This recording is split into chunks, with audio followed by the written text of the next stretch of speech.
T'es-tu déjà demandé pourquoi on dit if I were you et pas if I was you? Aujourd'hui, nous allons découvrir comment et quand utiliser le subjonctif en anglais. Ne vous inquiétez pas, ce sera bien plus simple qu'il n'y paraît.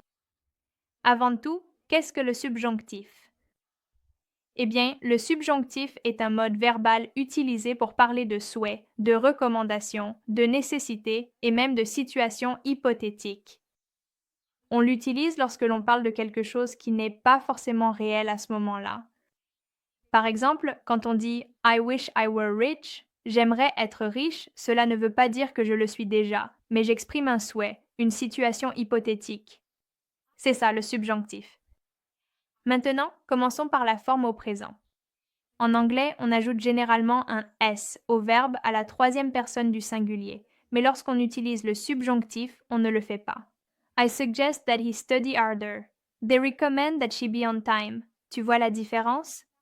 On ne dit pas he studies ou she is. On utilise study et be, quel que soit le sujet. C'est aussi simple que ça, non? Maintenant, parlons de la forme passée du subjonctif. Celle-ci s'utilise dans des phrases hypothétiques, c'est-à-dire lorsque l'on parle de quelque chose qui n'est pas réel, mais qui serait souhaité. If I were you, I would take that job. I wish he were here. Bien que dans le langage courant, beaucoup diraient I was, dans les phrases hypothétiques, la forme correcte est I were. Le subjonctif peut aussi être utilisé à la forme passive.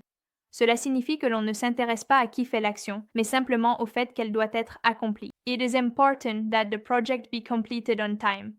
Ce qui nous importe, ce n'est pas qui termine le projet, mais simplement qu'il soit terminé à temps. Ceci est un exemple de subjonctif à la forme passive. Nous utiliserons donc le subjonctif dans les situations suivantes. Lorsque nous parlons de souhaits ou de situations hypothétiques, I wish I were on vacation, j'aimerais être en vacances. If I were you, I would take that chance. Si j'étais à ta place, je saisirais cette opportunité, ou lorsque nous faisons des recommandations, des demandes, ou que nous insistons pour quelque chose. Par exemple, I suggest that you work harder. Je te suggère de travailler plus dur. The teacher insists that the students be on time. Le professeur insiste pour que les élèves soient à l'heure. Comme tu peux le voir, nous utilisons le verbe à la forme de base, quel que soit le sujet, après des expressions impersonnelles qui expriment l'importance, la nécessité ou l'urgence.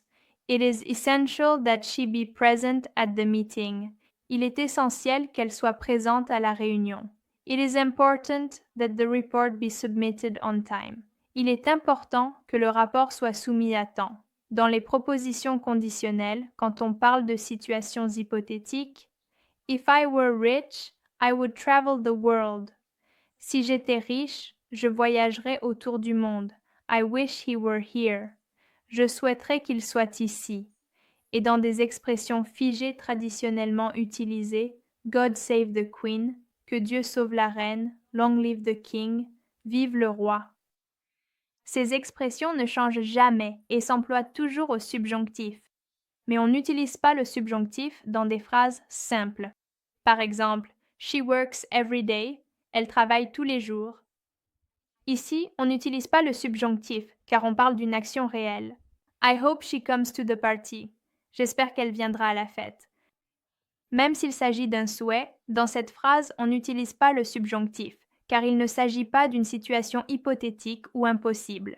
Ainsi, tu sais maintenant quand et comment utiliser le subjonctif en anglais. Tout ce que tu as à faire, c'est exercer.